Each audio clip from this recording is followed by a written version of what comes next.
Do something bad to us, we are going to do things to you that have never been done before.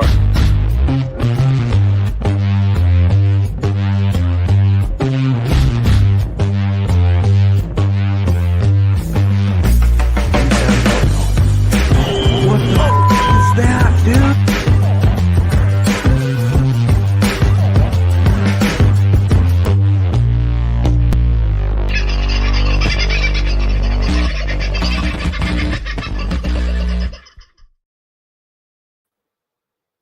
Bloody cold. That's all I want to tell you.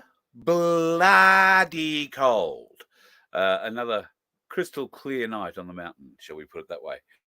The ears are certainly feeling it tonight. But all things being equal in a beautiful world, I'll turn the heater on later and we'll try and warm up just a little bit. Did you like this?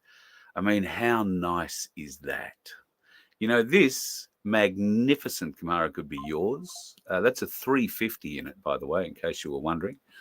You can have this magnificent beastie in your drive. A friend of mine currently sells it from his home on the Gold Coast. And I've got to tell you, it is a reluctant sale. I mean, would be for me too. But he wants to look after his family. So out the door, it's going to go. Now, it's been looked after. It's got, I think there are still some parts left. Last time we talked about this, I said there were a heap of extras that came with it. Well, I think a lot of people have offered him all sorts of things for the car, except what he's actually chasing. So he's decided to lower the price a bit. I think previously he wanted $68,000 for it. Right now, you can have it for $62,000 if you call me or if you email me. I'll hook you up with him, and you can maybe be able to beat him down a bit further. Who knows? But he's dropped it down to 62. So if you are interested in having that magnificent piece in your driveway or in your collection, then please do. It's a 69, in case you were wondering what year. So email me, carl@vofhq.com, if that happens to appeal to you. All right, it is a Friday. It is a free-for-all, which the fellow who came up here and rewired the bus, Vince, suggested after a magnificent lunch that we had in Coomera at the Boathouse Tavern, which I needn't bother plugging because we all paid for it. But it was a nice lunch. The suggestion came back from the wonderful folks that were there that we should be doing a free-for-all again. So Vince says hi. And now he's doing it in real time. Unfortunately, he's got his microphone muted. No, he's talking yet. Oh, no, good. Right. You're back again. How are you, brother? Yeah, good, mate. So I literally just walked in the door, sat down, did a couple of things for a client, and then it popped through and I went, oh, crap. I was busily reading the comments and all of a sudden the invitation come through. I thought, oh, I better get on there. Yeah, well, useful, because otherwise you would have just left me talking with these two. Hey, greetings. Hey, guys, how are you? Evening to the Galactic Larrikins. Hey, Noah, what happened to the beard?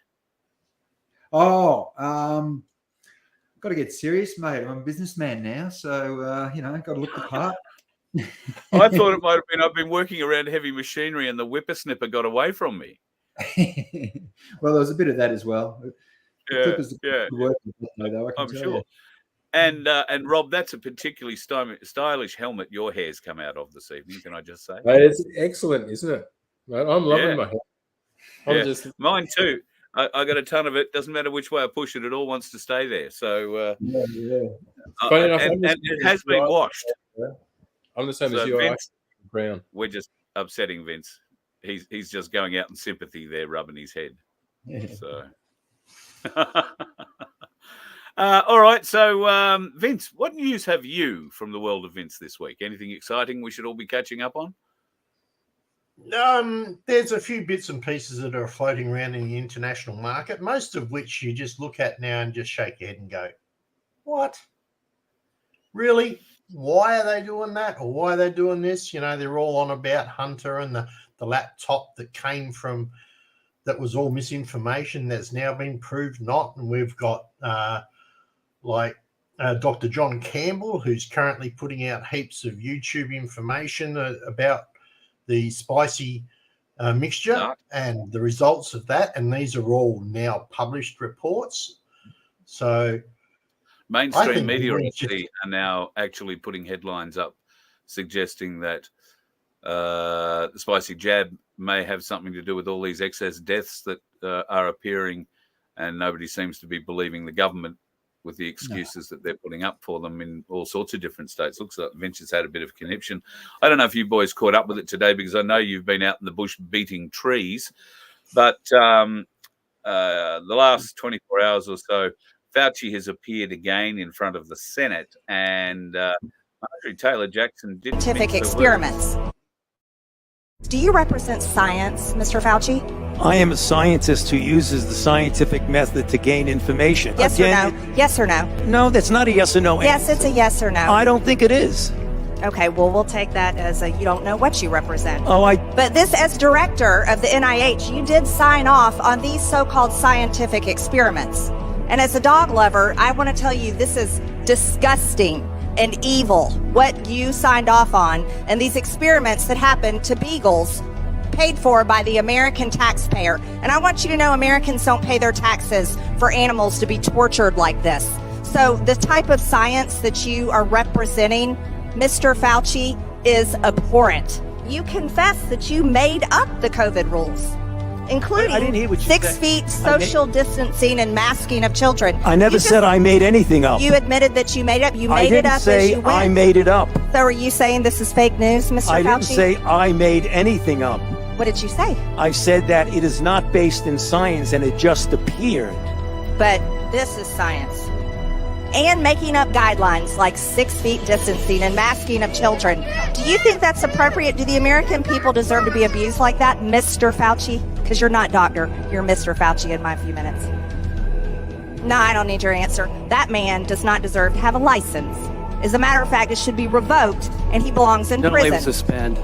Here you are without your mask, where you got to go and enjoy the game and sit right next to people not following the 6 feet of distancing, not wearing your mask, and everyone else was forced to stay home and stop enjoying life. And your science here, your science is displayed perfectly in this picture, where children in school were put in plastic bubbles because of your science, your repulsive, evil science.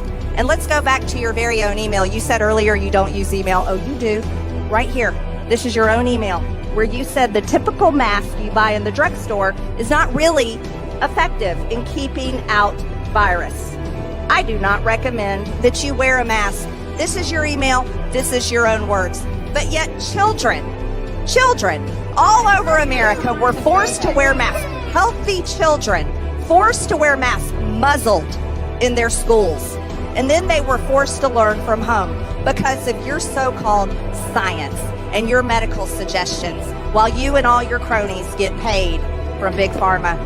You know that what this committee should be doing? We should be recommending you to be prosecuted.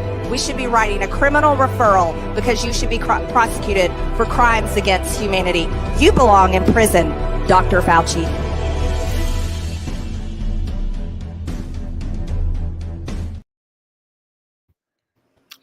I think Marjorie Taylor Greene is quite serious about that. She's one of the many Republicans at the moment in those Senate committees who are going hell for leather, as they should be. And they have been going for the last year and a bit, I suppose. But it does seem to be a lot of rhetoric. I've had in the background on today the Joe Biden impeachment hearings. And I've got to say, one of the Democrats put up a very good argument saying, well, when let's save the people a lot of money. Are you going to impeach him? Let's have a vote now. And of course, there wasn't a vote at that time because it doesn't suit the Republicans. They actually want all this material to be heard. The only reason the Democrats would call for a vote to impeach the president straight away is so that the evidence actually doesn't get heard. And then later they can fight the impeachment when that comes along. So, yeah, interesting bunch of evil bastards. But I think Marjorie's after them, and all power to her. We can't get enough of that. What do you think, boys? She's Well, there's a hilarious. section. She's right into them.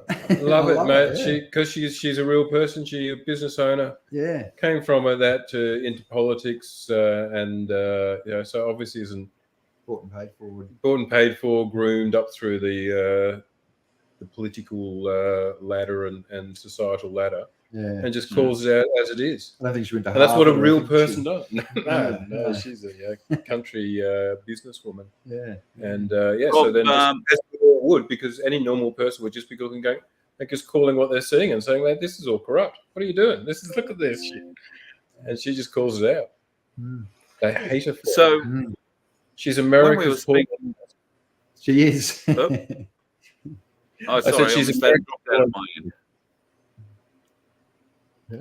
Maybe it's Well- me dropping out of my end. No, well, a little bit, but don't forget that this is the very same president that has already been said that they can't prosecute him because he's too senile, and yet they won't do a Section 25 on him either. So what the? This is just an old game, isn't it? It's really a game where I don't even know why we're watching anymore. It's such a playful thing, and it is, well, But stranger than fiction.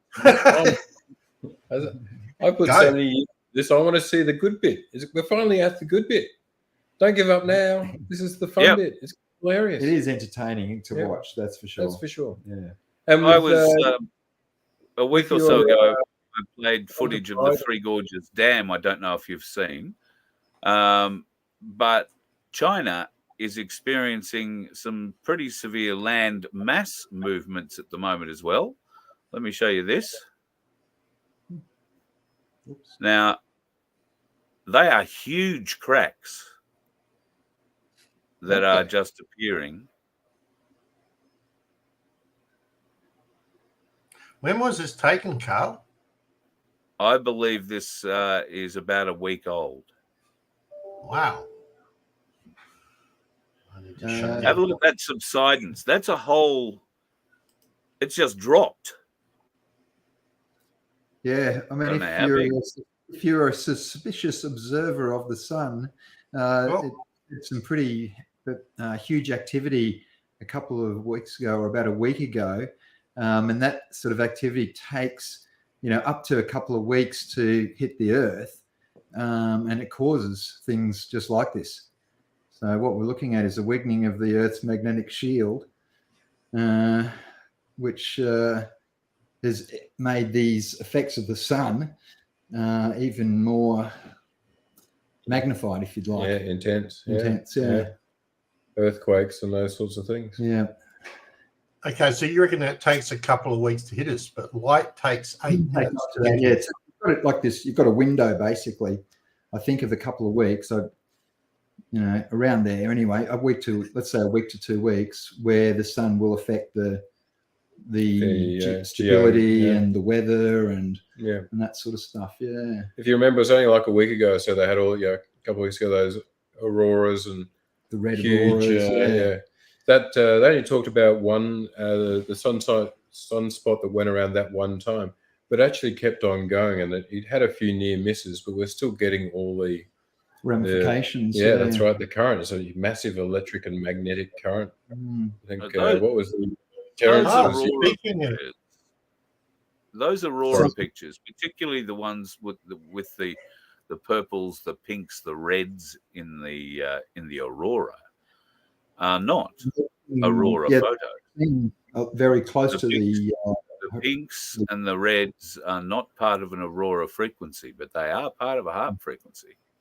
Hmm. So Well, that's debatable because they actually say it depends on the depth of penetration of the radiation coming from the sun. There is a whole scientific paper I was reading about it. So the further the depth, the lower it comes in, the more it activates the oxygen, hence the reason you get the different colours. Yeah, righto. Okay, that's interesting. And the red, Yeah, it was a very interesting paper. Yeah. So the bids are more You better rare. post it. People are going to want to read that, mate. You're going to have to dig I'm going that to have up. to go find it again now. Thanks. But it does. What it does though is it does throw us into a whole idea of, are we really in a state where our protective shield out there in the earth, is it really deteriorating? Is that being hidden from us? Here's a question. Oh, conspiracy theory. Oh, sorry, shouldn't have said that. Well, this is what Well, this. more and more they're turning into conspiracy facts these days. Yeah, if the YouTube channel, Suspicious Observers, this guy's been studying the sun and reporting on it, you know, basically his whole professional life. He's written books and everything about it, and he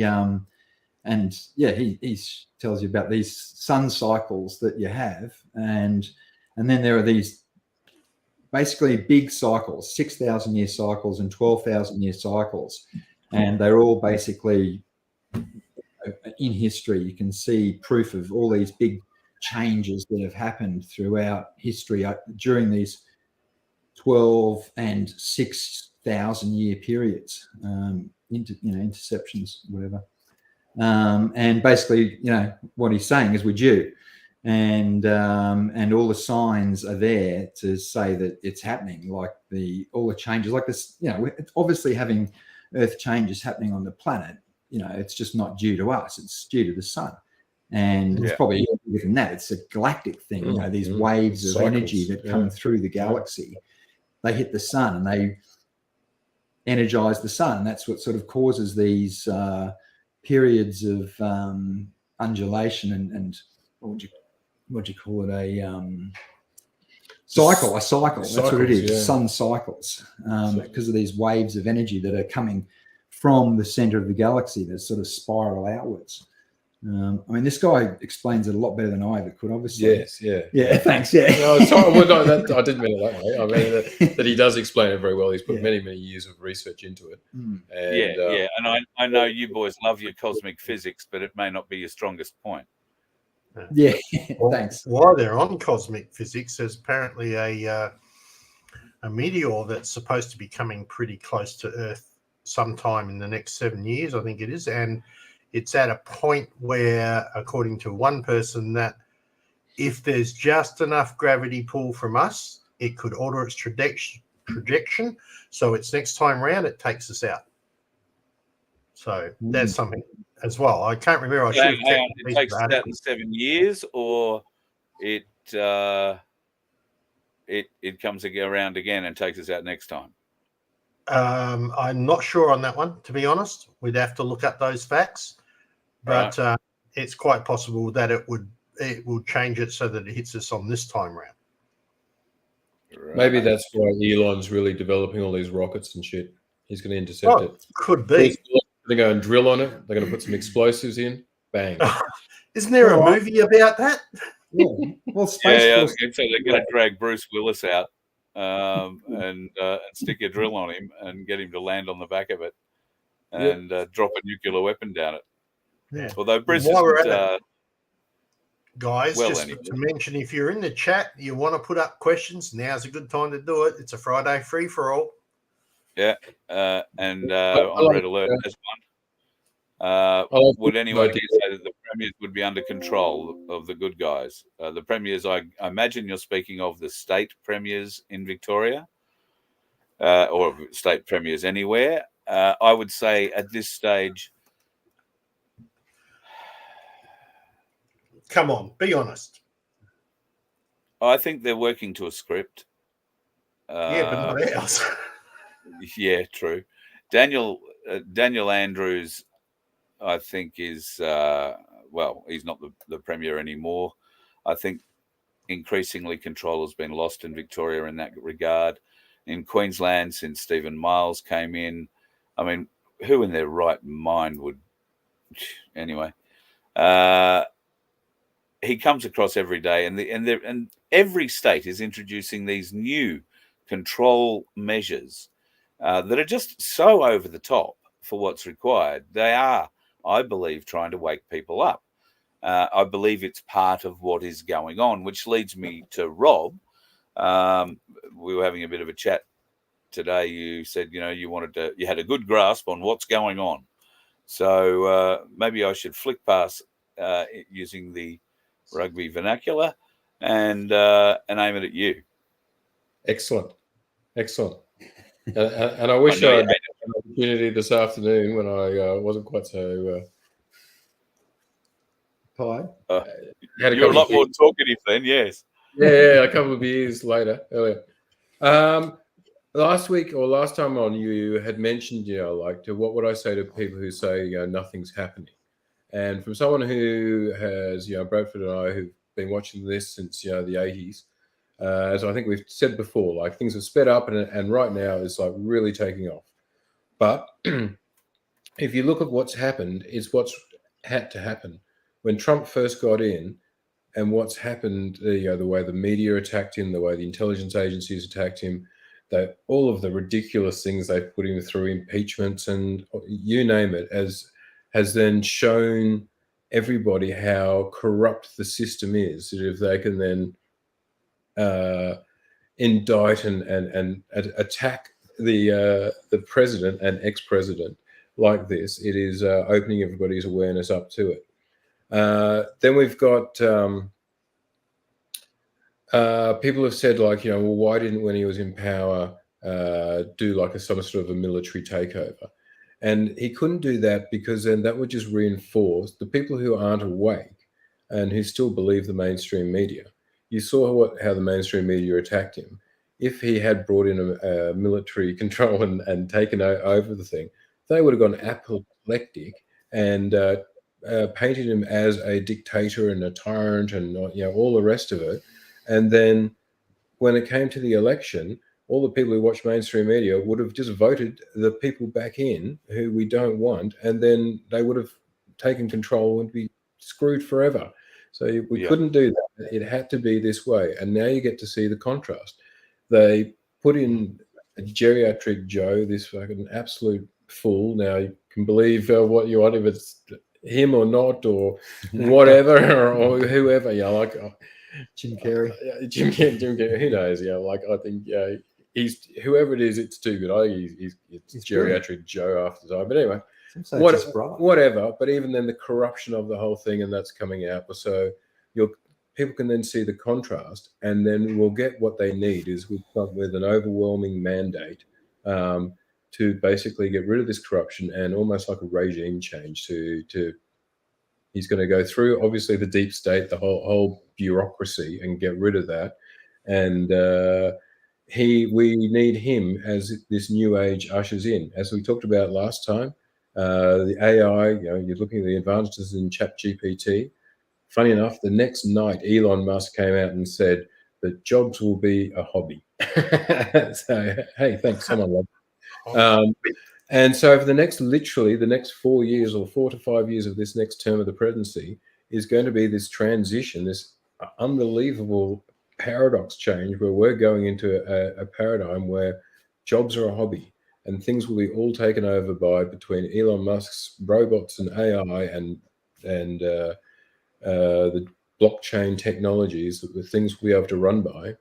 So this had to happen this way to get us to this point.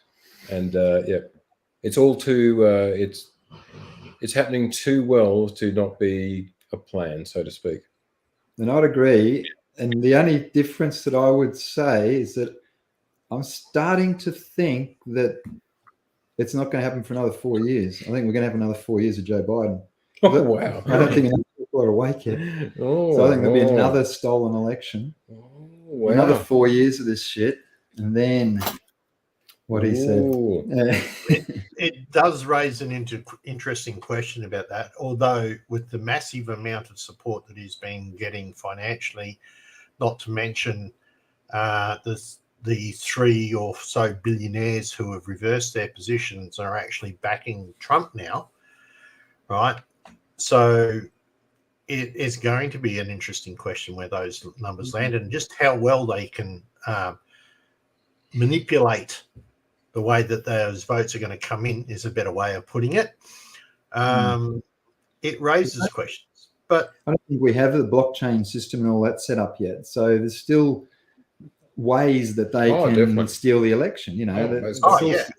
So while it's still there, I think they'll probably do the same thing again. And I don't know, I might be wrong. I hope I'm wrong. I hope Trumpy comes back. Yeah, but, yeah. So, I hate to say it, but up in the Epoch Times, right? Just popped up. There's a new, very raging case of measles going throughout the US right now. Isn't that appropriate? Like 100% increase in measles now. So I wonder what that's about. I think Tucker Carlson sort of said it best. He said, they tried the pandemic, that won't work again. And I agree with him. I think what they're going to try and do is go to war with Russia. Once they're at I'd war, agree with that. He'll try and cancel the elections. They'll do whatever, and he'll use war powers or something or other. That's probably the highest likelihood. I hope that doesn't happen. I hope Trumpy wins. But that would definitely be a way that would be a way they 4 could, years of Biden. Yeah, they call it. Yeah. It was work for Zelensky. I mean, he's now a dictator. He ran out of all his war powers and all that sort of stuff, and they didn't hold an election. So now he literally is a dictator. So that's what they're going to say. Trump. That's what they're trying to say. Trump's going to be. But yeah, well, they always accuse you of what they do themselves, don't they? That's it. Oh yeah, so exactly. That's probably what they're going to do. Yeah. So Sunflower did a post there. Sorry, Sunflower did a post there about 2 Australian post offices in my area have been bought by some Chinese, getting rid of the Aussie workers. I've got that one that we can talk about. Yes.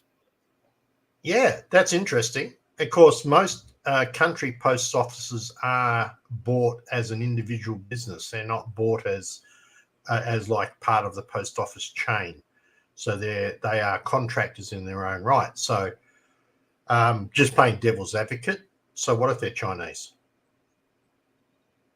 We wouldn't want them in, letting your enemy control your communication is always a bad idea. But good point. I would suggest that what's happening a lot is that with all the immigrants, part of the thing is that they have to move to regional areas. They can't move to capital cities. And a lot of them are buying small businesses. There's something about that too. Remember they telling us about that? So and probably post offices, a lot of people are getting out of them because they'd be losing money. But perhaps people, because you can't just leave China. You have to be part of basically the CCP to get approval to come to different countries, whether it's America or Australia.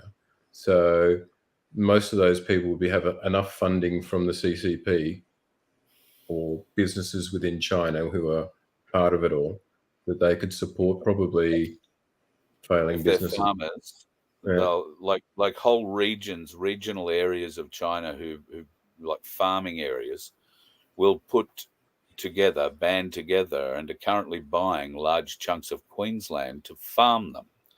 Now they'll come out here, they'll bring a team of maybe half a dozen workers out to get everything planted and prepared. They'll leave a skeleton crew to sit there and make sure that everything grows, and when it comes time to harvest time, they'll fly in with a crew to harvest it all, and everything gets boxed up and sent back to those regions in China. Think of them as provinces, I guess, that have banded together to buy this land. Wow. So that's what's happening. Remember, don't forget, during the pandemic, they stole all our medical supplies and flew them back to China. And they didn't just do it in Australia; they did it in America and all over the UK and Europe. They had organised because a lot of our supplies come from there initially.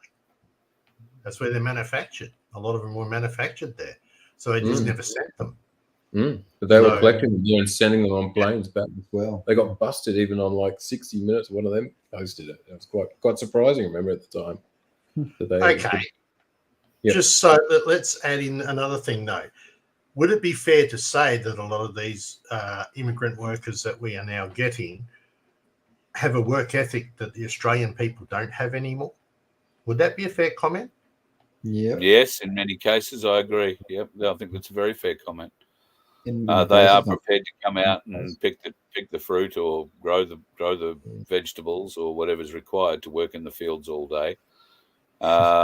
Whereas their children go to our universities and become computer programmers or doctors or dentists Go, Rob. So what are you going to say? It is the older fence that's coming. I thought we're better. just cutting Carl out of this show. He's no longer part of it. So that is the culture. He'll tell me off that That is way. the culture, definitely. But there are definitely other cultures. We lost him. It doesn't work. There are other cultures which are rorting the systems. Let me say, like we offer a lot of welfare and a lot of kind-heartedness to people and expect them to be honest. Social and there are welfare. some cultures who are taking advantage of that and have organized groups and stuff to, it's all organized to rip off everything. It is true. Yeah. So, Question Indeed. from Phil. This afternoon on a new YouTube account, and Sky Prince came on and said medbed centres have been advised to restock supplies. What is your take on medbeds? I think medbed is a colloquial term to cover a lot of technology. And right now we're coming, there is already, for the people who are very rich, like if you follow Anthony Robbins and the people who are in his groups who are very rich, they have access to a lot of this technology. A lot of it is diagnosis based. So you're looking at, you can get your own DNA sequence and then you'll be able to see genetically what you're predisposed to, and then they can do all sorts of things to fix it. Then they've obviously got other devices, like Bradford's got a very good one that knows a lot about with the EEC sort of thing, where it's a frequency-based thing, which again, Anthony Robbins, Joe Rogan, all of these guys are right into it. And that's so I would say that's medbed technology, but that we have already. That we have already, and there's a lot more base coming out. I hate to say it, but mRNA technology, I know it's being used badly, and so don't take, it can be used in good and bad, and in the good way, they will use CRISPR to really get into our understanding our genome and our whole DNA, and then they'll be able to use mRNA technology to literally fix any genetical problems. So all of those sorts of things are either here or coming, and a medbed is just like a nice, easy term. It's like an icon to describe an awful lot. And there'll be lots of different types of medbeds depending on what your issues are. There could be cosmetic surgery medbeds. There could be cancer medbeds. There could light frequency, you name it. You name it. Yeah. My only problem with that statement is medbed centres have been advised to restock. Yeah. Please give me the address for one medbed centre. It's very vague, and And there's a shopping centre here on the Sunshine Coast, Sunshine Plaza or something or other, and they have med pods. Is that close enough for you? Yes, I've seen that. Is that a coffee pod? Exactly what you're talking about. And they are no relation to med beds. None whatsoever, or what our perception of a med bed is. Here's a great one from Rachel. Rachel's purchased a 12-kilo ferrite magnet to go over any vials of stuff that she gets. Can she use that to test her yard for graphene, and should I store it carefully? I would think the first thing you need to know, Rachel, is don't put it near any bloody metal. Not near iron anyway. Not near large bits of iron. A 12-kilo one of those, you'll never get it off. You'll need a crane. Not to mention, you're going to pick up metal by default in your soil anyway. There's always traces of iron, traces of other sorts of metal in your soil, no matter what. Just drop any magnet anywhere and find out. There's always going to be a bit there. Yeah. And whatever what you do, picking up is the question. How do you test it? Well, there is a way, funnily enough, because I've been thinking that my very self. I don't have a 12-kilo magnet. I've got a much smaller version. But it sort of allows me to conduct a small-scale test. So if I filter sand, let's say, and put it in a kitty litter box, and I leave it outside for, well, particularly on a day where it looks like we're being sprayed, or I leave it out while it's rained and all that. And then I take my magnet to it. So I can do a before and after. So I can take my magnet to it and suck all the metals out of the sand. You'd want to use fine sand, maybe even builder's sand, something like that. And suck all the metal out of it beforehand, so you know that you're working with something that has nothing metallic inside it, and then sit it outside for a week. Very good. That almost sounds scientific. That is. It almost does. Yeah. So that's it's not because that's because I'm almost a scientist. I can spell it. You're almost a Fauci. Carl the Greasy Tyson. I mean, there's 100,000 different ways that sample could be contaminated by something, depending on where you sit it. But what an interesting test it would make, just from like in the city particularly. I wonder what other pollutants that you might pick up through that.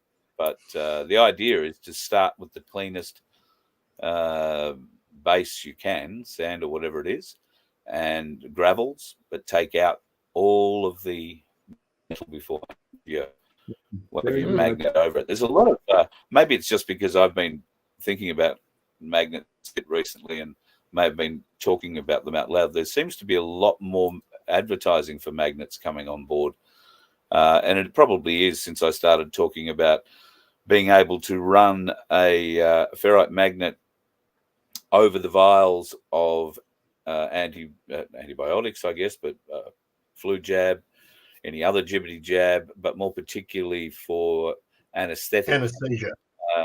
So you can drag the graphene in those vials to the back end of the dart and get the clean stuff going into you. That's the theory behind it. I don't have one of those wonderful electron microscopes to try and figure that out for the truth or not, but I will put in a call. Yeah, I'll put in a call to Dr. or ex-Dr. David Nixon and see whether or not we can get something like that happening. Would be a very interesting test to see, I would have thought. I've got a couple of other things in here I wanted to show you guys. I'm just trying to figure out where the hell I put them. Here's an interesting little video that I until today was completely unaware of. So how long is it? It's about 2 minutes long. But this is a promotional video dating supposedly back to 1940. Check this out. Nothing is new under the sun. Mostly just shelved technology from the old world that sat around until they could re-engineer it to maximize profit. Check out the original mobile phone from all the way back in 1940. Here is the ARC Cambridge car phone.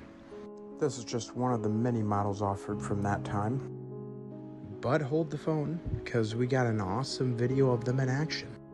On a side note, I've always loved how the interiors looked on these older cars.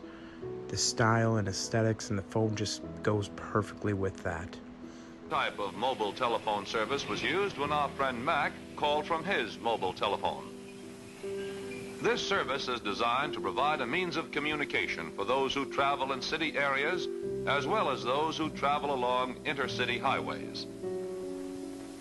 Any place having regular telephone service or any vehicle having mobile equipment can originate or receive a call.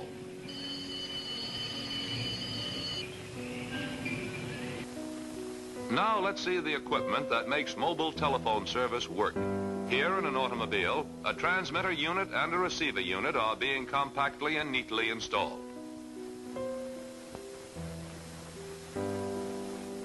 The flexible antenna is mounted on top of the vehicle, or in the case of trucks, on the side toward the rear.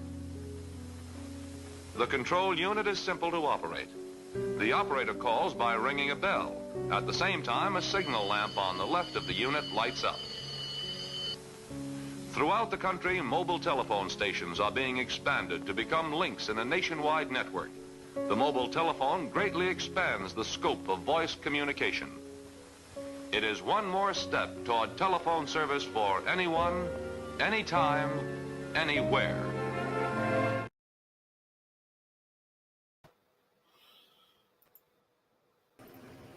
What do we think about that, boys?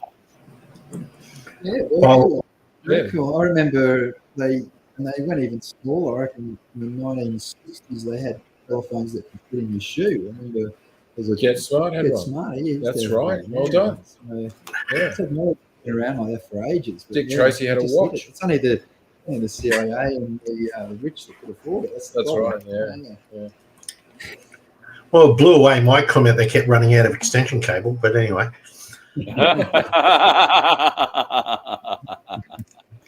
Yeah, very good, very droll. Well, what do you expect from an IT person? Something very exciting has happened, and if you haven't been keeping an eye on the gold and silver price, the other night I mentioned to you that it was at $47, $44. I think it was $44 and a few cents. Tonight it's at $46.02. Last night it was at $47. So if you'd have bought silver the other night when I said it was at $44, you'd be $3 an ounce better off tonight than what you would have been the other night. So to that end, Ainsley, of course, have their own round. You know, the 1 ounce round and the half inch round. They've been adopted by folks down at Byron Bay, and now it seems in one or two other communities, and it has been nicknamed the Byron Bay Bob. Well, there is something new. This is the Byron Bay Bob 1/10 round. Absolutely. Oops, there's a stack of them. The detail in this magnificent little round is absolutely staggering. So it's the same Ainsley Tree of Life. Well, you can buy them one at a time, I guess. That'd be a bit weird, but yeah, I love it. It's beautiful. But there is you can buy them in a cylinder like that, or you can just go in and buy 1, 2, or 10. But it's a 1/10 of an ounce. Yeah, I've got now, some. Why does that make it easy? Well, because folks down in Byron Bay, and good evening to David and the team down in Byron, who are big proponents of the Byron Bay Bob. So Byron Bay is really embracing a silver culture at the moment, but not everybody wants to go in with a 1 ounce or a half ounce coin. So that's cool. This allows you to go in with a pocket full of those things. And, well, a tenth, based on the price there, it's worth about $4.60. Yeah, buy a cup of coffee. There we go. Exactly. There you go. Exactly.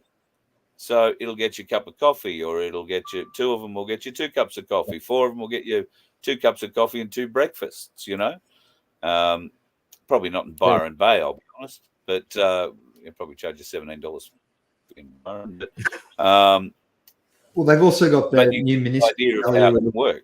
The value would be more than that because of the numismatic or whatever they call it value, because it's an actual coin and it's got a pretty picture on it. It's worth more than just the spot price on the silver. So yeah, it's also because it takes effort to make and polish and make that. So it's probably worth always, $10, I'd say. Yeah, at least. And that's the size of a 5-cent coin. That's how tiny they are. They're awesome. Yeah. Oh, really? Yeah. They're only that small. Wow. Yeah. I've got a few stacks. They're quite tiny. Didn't have anything to put it to scale with. I should have asked Paul to do that, but no, they are about the size of a 5-cent piece, maybe a little bigger. So available from Ainsley, I think from Monday. They're in the box today, and that's only because I rang to see if they'd arrived. So they have arrived, and they'll be available on the website now. I don't know. But if you are interested, don't forget to use the Voice of Freedom or my name, and you'll get a little discount on what you buy. Now, there's not much to be discounted on these ones. Let's be honest. They're tiny by silver standards, the tiniest by silver standards, in fact. But any discount's a discount. So, like I say, you can buy them in 1, 2s, 10s, or a roll of 40 of them. Looks like that. And the price, the spot price at the moment is $46, $46.02. So get in now is all I'm saying. Just between you, me, and the Goat Post, not advice. It's just something that if I had spare money to go and do these things and weren't buying buggered tyres and associated other bits, I'd be going and investing in silver. It's only going up. And, well, that's apart from the little jumps it takes down, but you get the idea. The overall thing has been going up, up, up, and up. Looks like Tim Dwyer is trying to join us tonight, which will be good. What do you reckon about the Byron Bay Bob idea, boys? Vince? I think it's great, yeah. Yeah, I like it. Matter of fact, I might have to scrape a few pennies together and see if I can get a container of them. They look great. Well, maybe there's an opportunity here with my places around the country to, start looking at trading in their markets with things like this too. So it gets the cash out of the system, and it gets you out of the control of the paper money and puts you back in control of your own wealth. And it's at a very usable scale. There is the half-ounce coin, so the half ounce is worth what? $23. Yeah, it's a half ounce round. Remember, you can't call it a coin. It's a round. Half ounce round. $46 at the moment for a full one. Let's call it $50 with a tip when you're having, a lunch somewhere. Yeah. So, I think it's a good idea just to mention the fact that Tim's trying to get on, and he will be the first one to tell you that what is the legal tender in this country. According to the Constitution, it's gold and silver, and only gold and silver. Well, I see you're at his place again. Yeah, we're in the same place. Yeah. How did we do that? Yeah. Whoa, there he is. Oh. Good evening, Mr. Dwyer. Greetings and salutations to all you kind people. How far out thou? Well, very good. I see your brother from another mother hasn't moved far from your house. No, so we're both sitting in the same chair, really, but we won't go into that. Yeah. It's a really comfortable position. Show your hands, gentlemen. Hands above the table at all times, please. At all times. Yes, so. So, Tim, we've been having a bit of a discussion about the Byron Bay Bob. Ainsley Bullion have released, today, this new round. It's a 1/10 round based on their very successful half and full ounce rounds. Byron Bay has started this Byron Bob culture where folks are paying for things in silver, and that could be anything from groceries or things at the market through to hairdressers, shops, coffees, all that kind of thing, work in the pub. It's going really, really well. The Byron Bay Bob 1/10 of an ounce coin, we figured out it'll be worth somewhere about $4.60 to $4.70 at the moment. What do you think of the idea? Oh, mate, I think it's a great idea. One of the little passions I have ticking over in the back of my mind, and I've sort of looked into it a little bit, is there's various places in Europe, the UK, and in the US. They're now starting up their own community currency, right? And so what they're doing is, for like-minded people, like you say, you might be doing yard work, or you could be going to the market or whatever. They have their own tokens, and you trade these tokens. Well, I think the Byron Bay Bob is a next step on from that, where the token has a intrinsic value.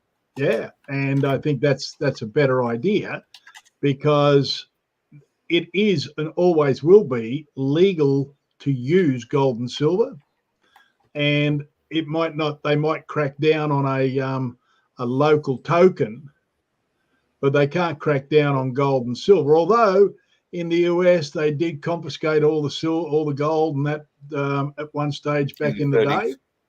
Yeah, back in the 30s. It was illegal to hold gold. 20s might have been. Was it the Breton House Agreement? Something like that. Yeah, I forget what it was called. Basically, they closed the banks on a Friday afternoon. The banks didn't reopen for a week. And when they did reopen, the government said you can no longer trade in gold, but you must give it to us. Of course, you'll get your $20 or 20 cents an ounce or whatever it was at the time. However, in that week where the banks had been closed and the government decided to remove gold from the people, the price of gold had gone up, but the people didn't know that. So they got their, let's call it $20 an ounce, and that was turned into the paper fiat currency, not hard, actual, intrinsically valuable anything. And the banks got the gold, or the government got the gold, which they then were able to trade at the time for $35 an ounce. And that's just on the open market. God knows what they traded it for through their other realms. So they robbed the people blind when they took the gold from them, and under the guise of trying to help the country. Of course, they always try and help us. Everything they're doing is to help us. It's all for our benefit. I know. Yeah, And look, and the government, they do their very best for us, as that's what they're there for, and they go out of their way. They work long, hard hours, and they really don't get paid what they should be paid. They just work so many hours. It's so hard on them and their families. And if you believe that bullshit, I got a bridge in Sydney I can do a hell of a deal for you with. It's made out of gold, by the way. Look at Harvey Joyce. He's sleepwalking home on the footpath. Hey, I wanted to ask you. G'day, Tim. I wanted to ask you, did you see the interview with, is it Terrence Howard? And he talked about being able to break hydrogen and oxygen, water into hydrogen and oxygen using, I think it was beryllium, or the frequency of beryllium. Yeah, I've seen that, and he's right. You can. You can. We've actually done experiments where we can break the hydrogen and oxygen out of the water with frequency, with very, very, very low current draw frequencies. Now, what we found was that, yes, it can be done, but to do it on a commercial or industrial scale, if you like, it's very difficult because you need more surface area for the frequency to go through, like to resonate out of, right? So that was a difficulty for us. And the other thing we found was because the way our systems work, the system Carl's got on his bus, we could put that same system on we've got it on a little 3-cylinder Kubota generator that's using about 1.2 to 1.4 liters of diesel an hour. And what we do is we alter the amperage to reduce the amount of gas or to increase the amount of gas. And so from a commercial perspective, although not as energy efficient as the using beryllium or the harmonics of it, it's far easier to manipulate and handle than doing it the way we do than doing that. It's just too difficult to control. Tim, there's been a lot of new discussions about particularly hydrogen technology, the amount of electric vehicles that are now stockpiling in cities around Australia and around the world. I think in Melbourne was the last story I saw, where there is approximately 1,700 of them sitting in a lot waiting for a buyer, presumably.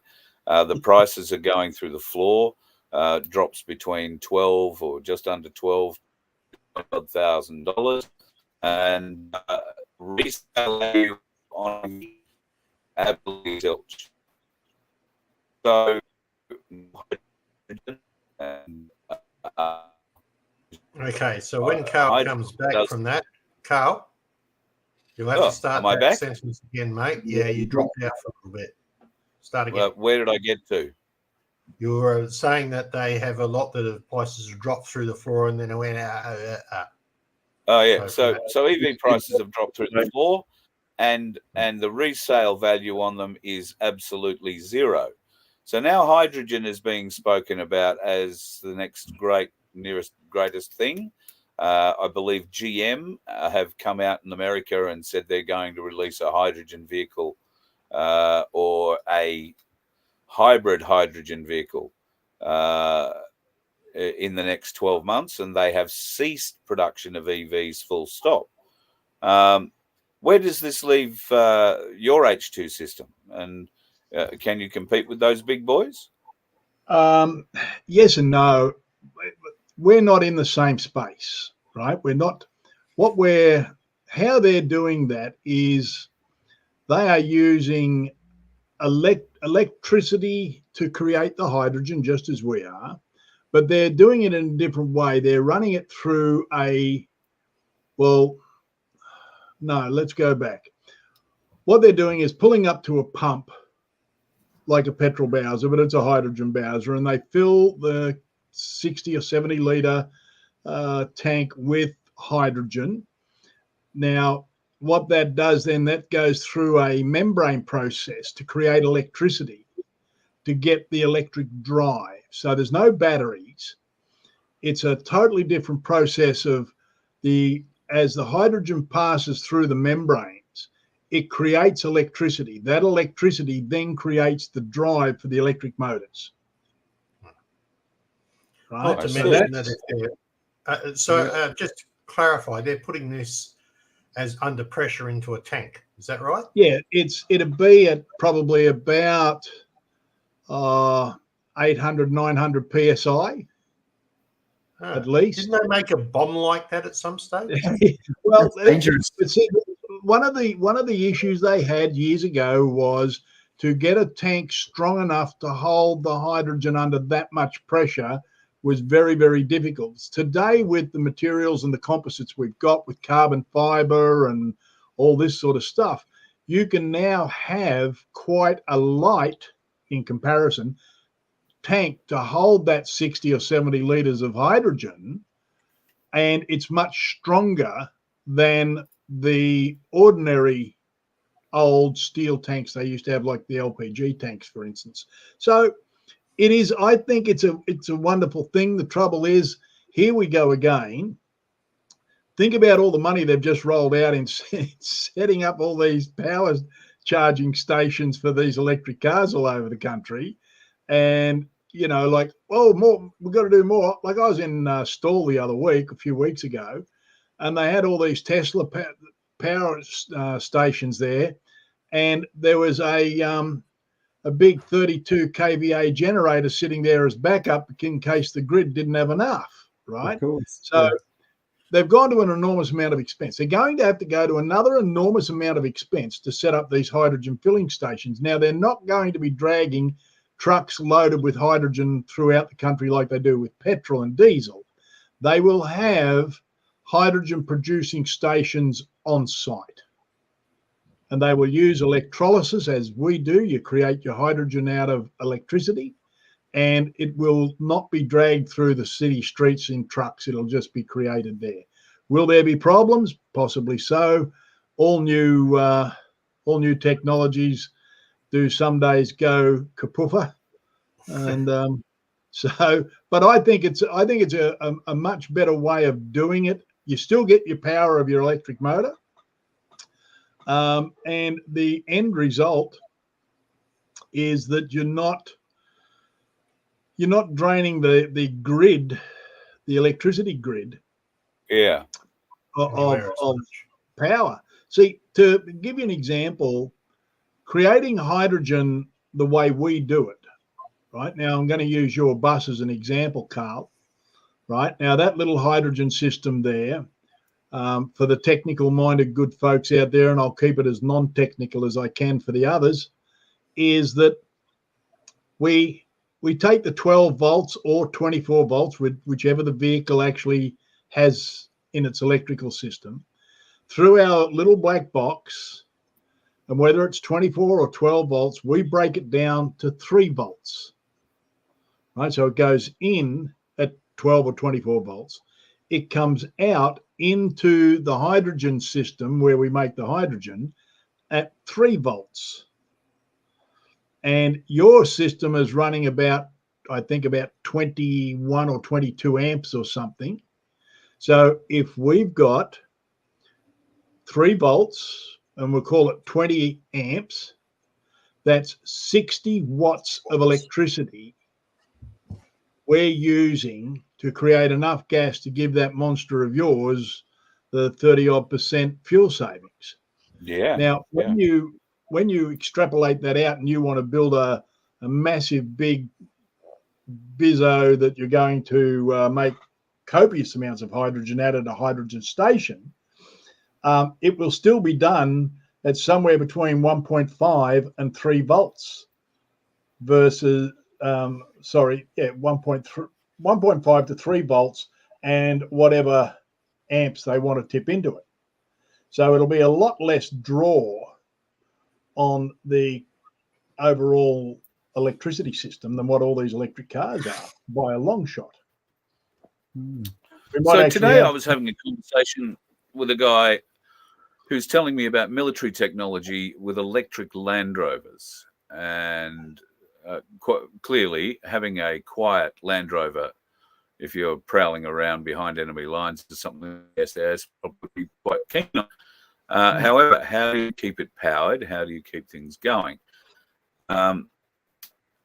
There's a new form of LiPo battery that apparently works on an electrolyte charge. So if you can get to a certain point, the let's call it the Air Force will have dropped a resupply of an electrolyte, a fluid that you will pour into something, or you'll pull your canister out and change that fluid over and put it back in, and that's where the reaction will happen. And it will be well, I don't suppose it's a hydrogen reaction, but there'll be an electrolyte recharge applied to the battery.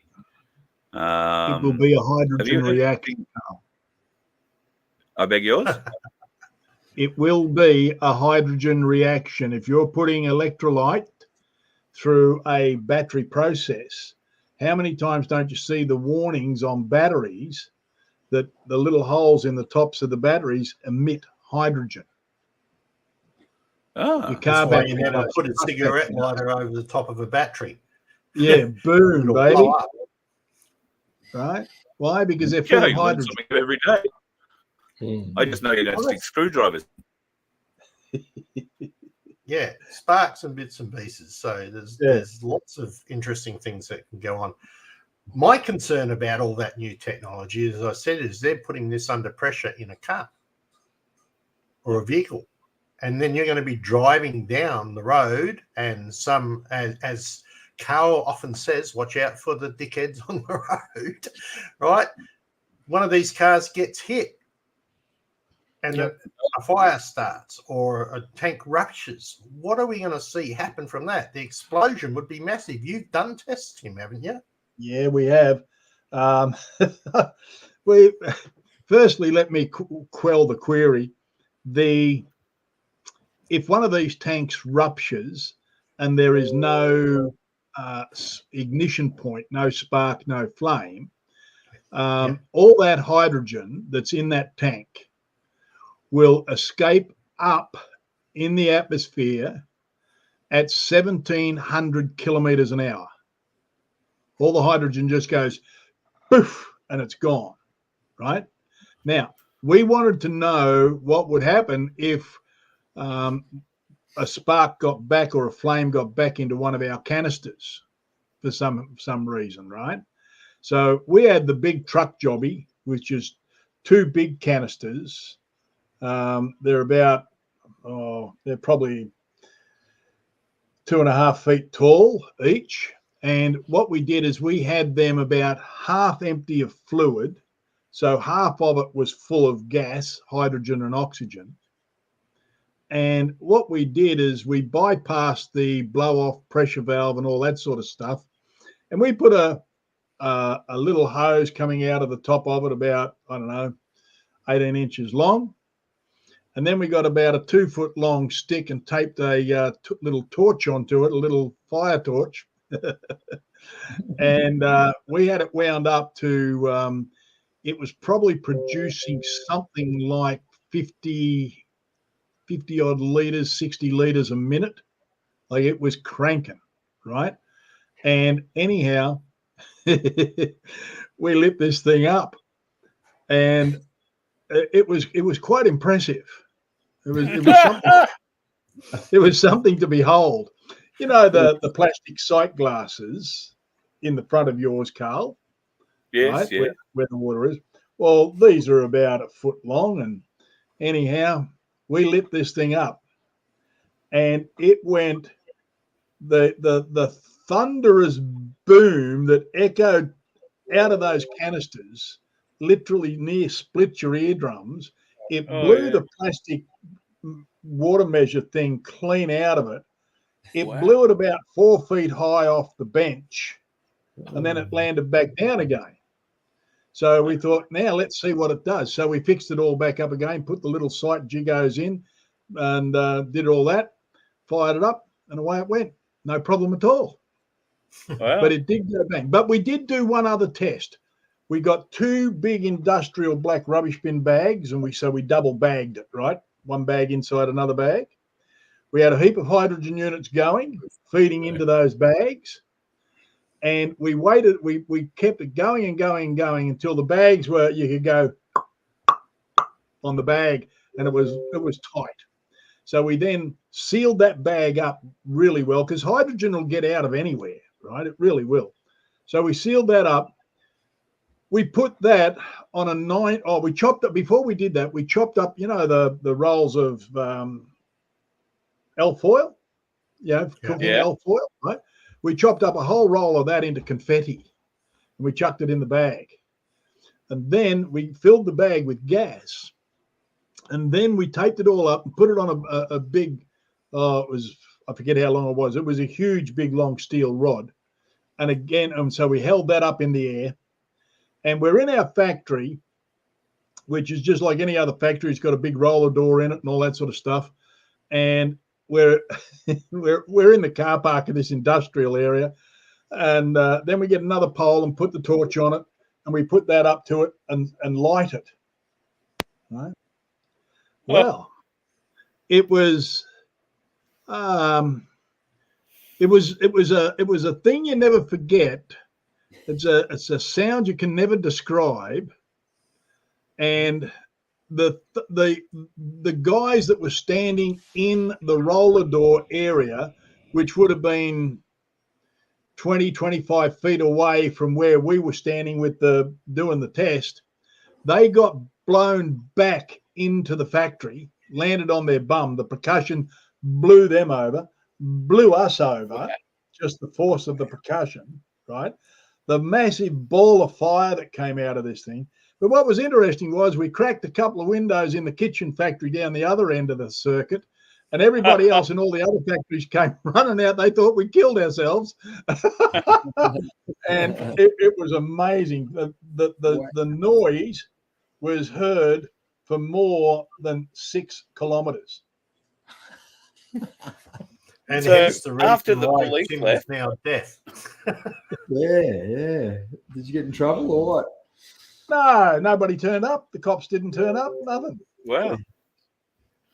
Well, I was going to say, there won't be car accidents because it's all be self-driving and the AI won't let it happen. Oh, yes, of course. AI never makes mistakes. Sorry, I forgot about that, Rob. Yeah, right. Yeah, I will never, ever own a self-driving car. You got to understand the thing called artificial intelligence is artificial. It's not intelligence. It's artificial. Yes, 100% truth. You know, Gentlemen, you have artificial flowers. Tim, I know you've got to shoot off. You've got something else on, so just wanted to say thank you for popping in tonight. And if people are interested in a hydrogen unit, I can vouch for the one I've got. It's a magnificent machine, and it really does help with the mileage that we get for us both on petrol and on when it works. Can I just throw in a little event that we've had happen just of recent times? Go for it. The up in Brisbane, there's a company up there that do a lot of generators, and they work with these little 3-cylinder Kubota engines for a particular client who's got about 50 of them. And he wants to be able to advertise that he has hydrogen hybrid generators. All right, that's fine. But the tests we did were very good, but they wanted third-party independent testing. So it took a while, but we got a third-party independent test done by this engineer guy who validated with hydrogen and without hydrogen. And on these little 3-cylinder Kubotas, we were saving 32% on the fuel. Wow. 32%, right? Yeah.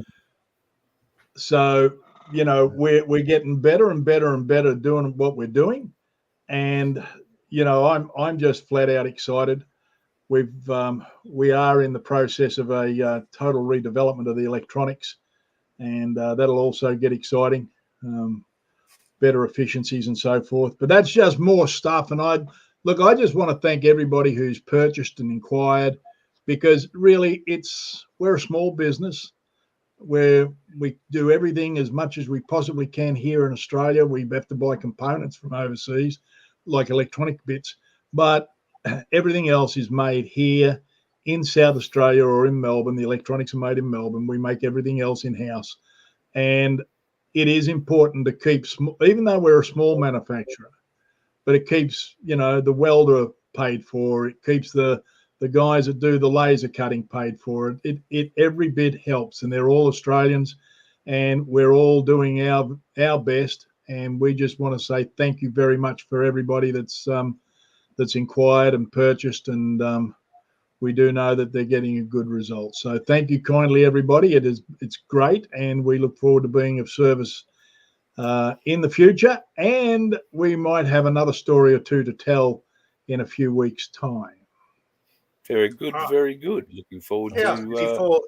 Before you go, Tim, there's been some discussion about maybe doing on the FBN network doing a thing on the Constitution, lessons on the Constitution.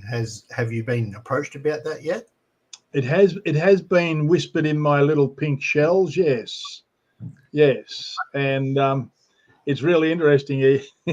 We were just talking about money before. We've got to understand the only people who have the right to coin money. Now, the silver rounds are not money. They have a value, but they're not money, right? They're not traded as a currency. It's not an Australian dollar or silver dollar or anything like that. You know, because we do not have a lawful government, because we haven't had a lawful governor general for decades to create a lawful government, all coins minted in Australia since 1966 are counterfeit. Wow. There's nothing legal about them, because the government, the corporation government, does not have royal assent, royal authority to print coins. Just saying. Anyway. Oh, so that means our pounds and pence come back. Is that what you're saying? Well, what we will have, we won't go back. We'll have decimal pounds and pence. We won't go back to the 12 pennies to a shilling and 12 shillings. We won't do that. We'll stay decimal, but we will have silver and gold as the base, and it will have proper authority to create. I think we should call it. I think we should call it the Razoo, the Aussie Raz. What was the old coin toss game from World War II? 2 bits or something? 2 up. 2 up. 2 up. Yeah. 2 up. Yep. Maybe we call them the 2 ups. Yeah, there we go. Sorry. I think instead of having the gold and silver physically, what we should do is that huge gold reserve up in the Palmer River area that you're talking about, which is our national interest. We tokenize that gold and leave it in the ground. And thereby that keeps all the greenies happy because we don't have to dig it up, but yet it gives the token value because there's something there of worth. Yep. And then That's right. And it keeps everyone happy. Blockchain, baby. And we can do the same. We can do the same like with gold and silver, but we can tokenize or monetize, whatever you like to call it, the amount of uranium that's in the ground. We can do the same with the amount of iron ore and coal. Yeah, any resource. And you can do the same with a 5-year average rainfall as well, because without the rainfall, there's no agriculture. So it rolls over to the ag. And so if we were to monetize these things, Australia would have the strongest currency in the world. Absolutely. Drop the tax rate to get rid of all taxes, drop the tax rate down to a flat 5%. So we'd have the lowest tax rate, we'd have the strongest currency in the world. And if we could get rid of the criminals that have got their hands on the lever of power, we'd have a decent country to live in. Yeah. All right, I gotta go, guys. Hey, have a great night. Thank you, Carl. Thank you very much, Tim, for coming on. See you, Tim. See you, Tim. Really Thanks, appreciate buddy. it. Love to your Have a wife, good mate. And you make love to your wife. I just want to just say hi. I love her a lot. And talk to you next time, mate. See ya. So that actually, and making sure that every foreign business that wanted to take any of our resources paid significantly for it back to the people. I think that's a good idea as well. On another note, we got asked a question earlier. Do you think there's any stars/actors who aren't compromised? I would have to say yes, there's a couple. Yeah, Tom McDonald. Tom McDonald. Tom McDonald, the rap artist. Yeah, he does some really good stuff. Somehow. Right. There's also Denzel Washington. Mel Gibson. Right, anyone in Hollywood, they've got fucking dirt on. They've all. You don't get to that stuff. Well, yes, no. What about Kevin Sorbo? I don't know who that is. Don't you? He was a fairly reasonable actor in there. He was in various series. One was called Andromeda. It went for 5 years. He's been in a few movies lately. One which wasn't he Conan the Barbarian? Yes, he, correct. Conan the Barbarian. Yeah, the 1980s version of Conan the Barbarian, 80s and 90s version of Conan the Barbarian. Yeah. And these guys are now starting to produce their own films, which is really interesting, running their own studios and bringing it out. There's a movie that's recently being advertised around about hope, and it's in particular about a little girl who has, through the power of God, I believe, the ability to heal people. And so there's these little stories coming out like that. So there's a couple of actors out there that are not bought. Well, there's our Mel Gibson as well. Don't forget. He's talked about the satanic worshipping and stuff that goes on in Hollywood, and tried to expose it. And then they shut him up and didn't work for a long time. And then when they let him make a movie again, he got pulled over and did a Jewish rant on the side of the road. Or an anti-Semitic rant on the side of the road, and they locked him up again, or didn't lock him up, but shut him up out of Hollywood, more particularly for the long term out of that. But if you go back, and I'm sure it's still available somewhere on the Wayback Machine, go back and have a listen to the rant, because it was recorded when Mel Gibson was drunk and pulled over for DUI. Have a listen to that rant, all right? And have a close listen to what he's talking about. There's the other piece where he was going on about the Chinese threat here in Australia as well. That one's well and truly recorded as well. Yeah, no, he seems like a good guy. I like to think he's a good guy. Yeah, I would like. I don't think he's on the Epstein list. Pretty sure everybody else is, but yeah. But what about Keanu Reeves? I like to think that he might be a good one. I hope so. Yeah, I'd like to too. Well, he's still very modest. I mean, he's the guy who still takes the subway train. You know, they've caught him on the subway train, giving up his seat for a lady. Exactly. What about that? Randy Quaid? Randy Quaid and his wife, who've moved to Canada, applied to live in Canada as asylum seekers. That's right. He claimed he was being threatened and everything, wasn't he? Yeah, being chased by the Hollywood whackers, as he refers to them, the people that killed Heath Ledger, amongst others, Michael Jackson, the Hollywood whackers. So he very firmly believes that. But I think he's got a couple of other issues as well. He seems to be staying in hotels and racking up $50,000 bills and leaving without paying them. Sounds like somebody else we know.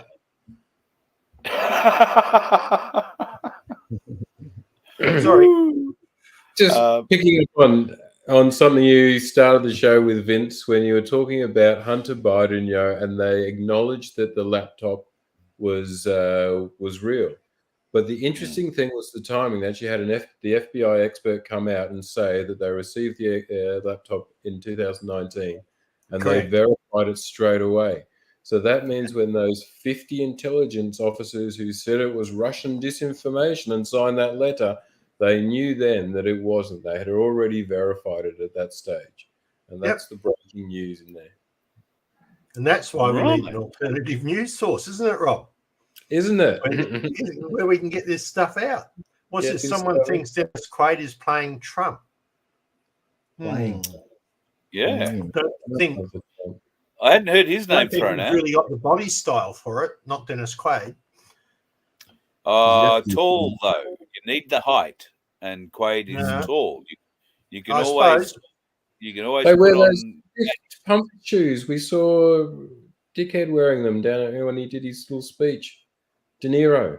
Did everyone see that? Robert De Niro, and he was wearing the big platform shoes. Yeah. Oh, it was just hilarious. I didn't see he had platform shoes on. They were like 6 inches. It was just ridiculous. Absolutely ridiculous. It was like, you're an idiot. What are you doing? Have you not heard of social media? Don't you have to be short to be an actor anyway?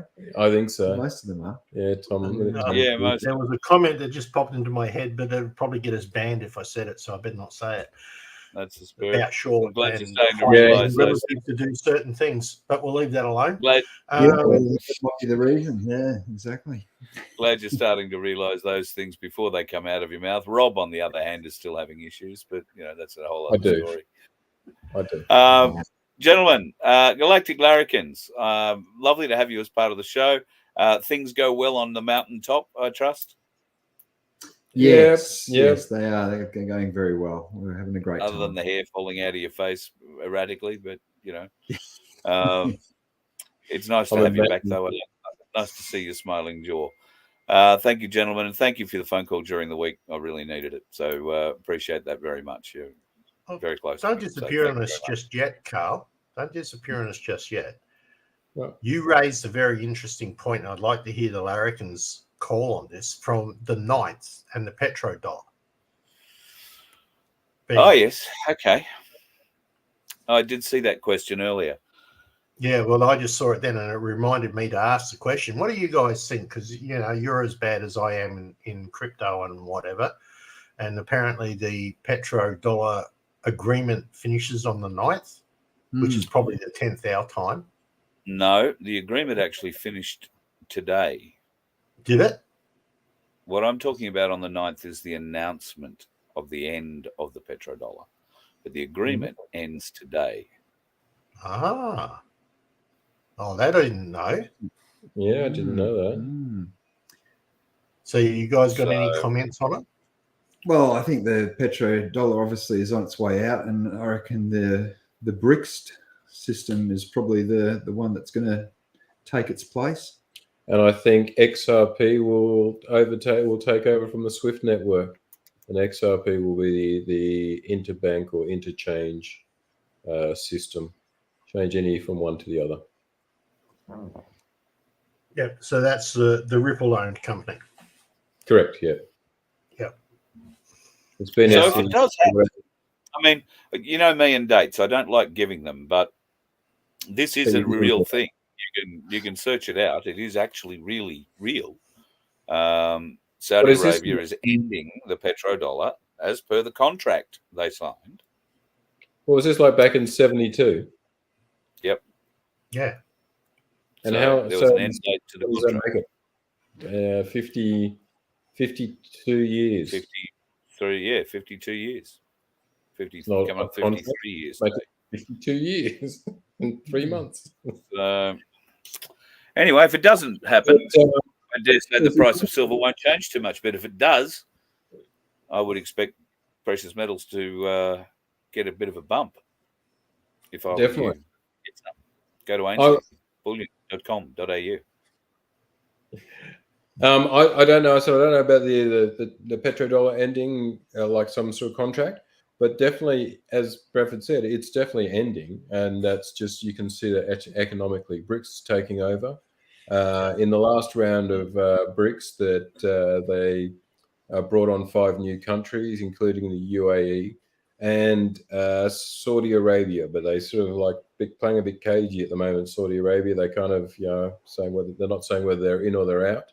But clearly, they're going to be in, and so as that once those oil nations no longer start trading in US dollars, they all start trading in whatever BRICS is going to use. By the looks of it, from looks like gold. So Turkey, who applied to be into BRICS, if you saw, they just bought they were the largest country of buying of gold last few months has been Turkey. And then funny enough, they buy this gold and then they apply to join BRICS. So the underlying message is that part of the unspoken rule in BRICS is that you got to have the gold to back you up. Currency. Yeah. So that's and I think that currency will be a CBDC. Some sort of it'll be a blockchain tokenized gold currency. Something or other, like basket of like a Okay, CBDC. but let's throw this into the mix now. If Trump wins this next election, what's he said about that? He's already said that he will back crypto and that he will not support a CBDC in its current state. So, is that going to play different in the market? How will that go? Yeah, I think once the BRICS nations start using the CBDCs backed by proper currency, not bullshit CBDCs like the governments are trying to sell us. Like the one that he's talking about, one Trump's talking about, is a non-backed CBDC, a central bank CBDC. No. So these ones will be backed by currency, backed by resources. And the resources, like I say, the resources will be different depending on the country. Some countries, will use gold, other will use silver, zinc, platinum, palladium. Trump's comment was that he won't back a CBDC. The current system, central bank digital currencies. We don't want to specify that, specifically. So if he's now the president of the United States or wins the president of the United States, and he has to combat BRICS, how do you think that's going to go? XRP. You look at you are XRP mad. Yeah, I'm serious. That's what I'm betting. I reckon so. I reckon XRP. They've approved it. It's the only one that has been through the courts, and the SEC has approved it. True. And it's specifically set up for that. It's designed for high volume, cheap trade. It's all that. It's specifically set up for that. So, But isn't the trouble with the fact that it's actually centralized, mate? Yes, but it is. But at the same time, it's US based, so you can see why then the Anglo-American Empire is going to go for it. But I think they still have checks and balances. It's a shame we haven't got Mark here. He knows a lot more about it. But they do have checks and balances. Though it's centralized, it's sort of kind of a decentralized, centralized or something or other. So yeah, well, most of their servers are controlled by them. It's a decentralized network, but the servers are still controlled by them, which is why I say it's centralized. Yeah. All So right? it's just That's the difference between it. It may be spread over multiple countries, which makes it decentralized, but it's still controlled by one group of one person, and they still own the servers. Whereas something like XLM is fully decentralized because they don't own the servers. Yeah, that's what I agree. I think XLM is going to play a much bigger part in our future. I think it will, definitely. As you know, Carl, with what QSI has been researching, all the evidence that Emily's been providing just points straight towards Stellar, and all of the CBDCs will be based on Stellar because it's a much more versatile, what do you call it, platform. Yeah. My views on Theta. There are multiple, absolutely millions and lots of various digital currencies out there. You've got to pick the project that has a niche, that has a use. And that's really, really important. And I've got to laugh at Rachel Kyle's comment here. Does the person whose room Tim and Vince green screening get I can't even say the word. Remuneration for using it? Very well, very good. It's a great comment, and this is why Cal does not like me reading. Very good. Yeah. Very good. But if you're going in that, it's like any business, right? If you're going to back a business, you need to make sure it's got a use case scenario. That's that simple, right? Which is very reason for backing us, because we have a use case scenario, getting the word out to the people, and making sure Carl's able to live long enough to do that, which means he needs something to live with. So, just saying. Just saying. Thank you, brother. All right, Larrikins, thank you for the chat. Saying good night. Good night. Good night. Thanks, boys. Good to chat. You too. Good night. And Vincenzo, thank you for coming on and being such a wonderful the mud member. Card. Sorry? Being such a wonderful member of the panel. Well, I'm just being a clown like I always am. Right. Mind you, very... to understand my sense of humor, you need to be IT related. But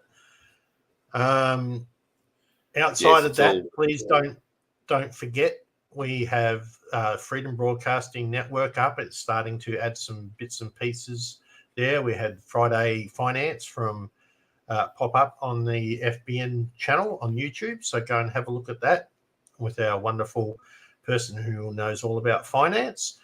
There will be a few others popping up soon with stuff that's happening. Please remember, like and subscribe to the channels. I've put a little video up that says how to do that when you're watching the live. So you'll find that on VOFHQ on YouTube and also on FBN online on YouTube. I'm doing all the advertising here. So also remember that we have memberships available for VOFHQ from as little as $1.25 a week, and every cent helps keep Carl on the road and alive. Right, some of us have an income that we still can derive. Carl's only income is from this, guys. I'm telling you now. Right, so without our support, right, he gets to starve. Won't hurt him, to be honest. You know, walking up and down those old hills, he's probably lost a few pounds. But right, so we have the membership, we have the donations there. This is all going to help build the Freedom Broadcasting Network and keep Carl on the road. The rest of us are doing it for the love, right? Only because we can.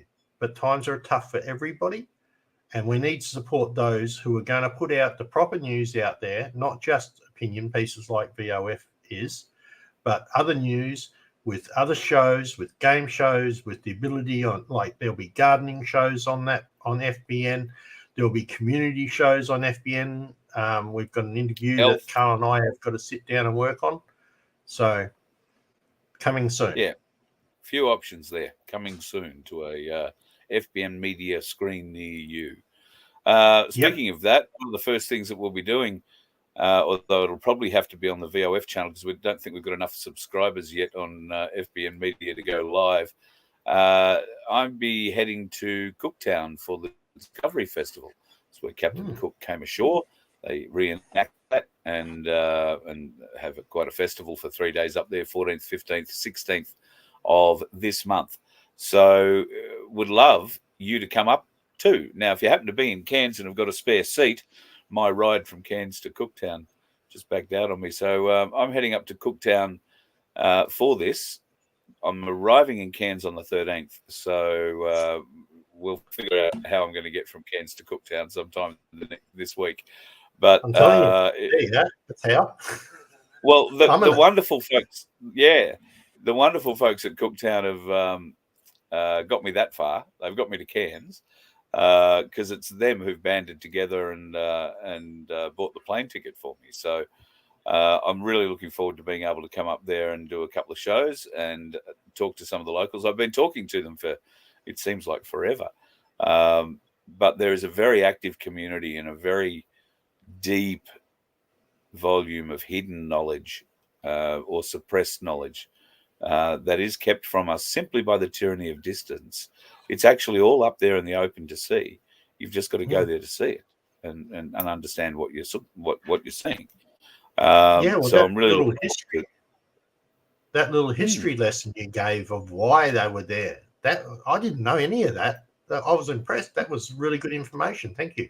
No, most people don't. Most people think that Cook planted the flag somewhere in Botany Bay or Sydney Harbour or the town of 1770 on the central Queensland coast. But it wasn't that. It was a little island off the Torres Strait.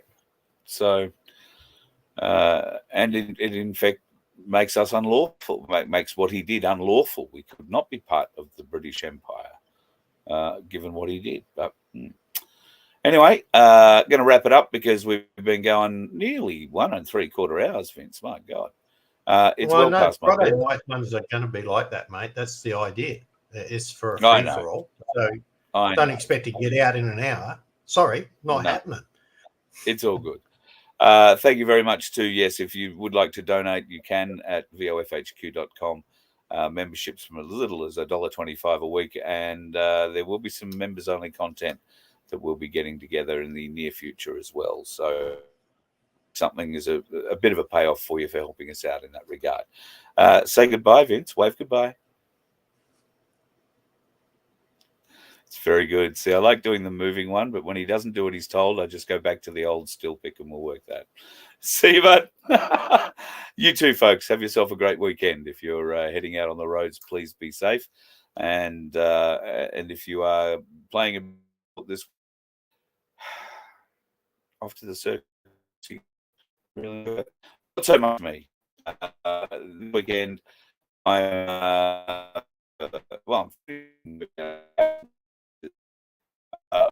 be taking the bus back together tomorrow morning. So I'll be getting the cowling put back together. I'm hoping to play around and maybe change TVs in here a little bit. So I might get that done tomorrow, or I'm going to smash a 50-inch TV. Anything's possible. Regardless, I won't be heading out on the roads too wildly to carry on, as I hope you won't be. Love to you and yours. Don't do anything stupid. And as I always like to end the show with, please make sure you steer well clear of those dickheads. You let one ant stand up to us, then they all might stand up. Those puny little ants outnumber us 100 to 1. And if they ever figure that out, there goes our way of life. It's not about food. It's about keeping those ants in line. That's why we're going back. Does anybody else want to stay? Let's ride!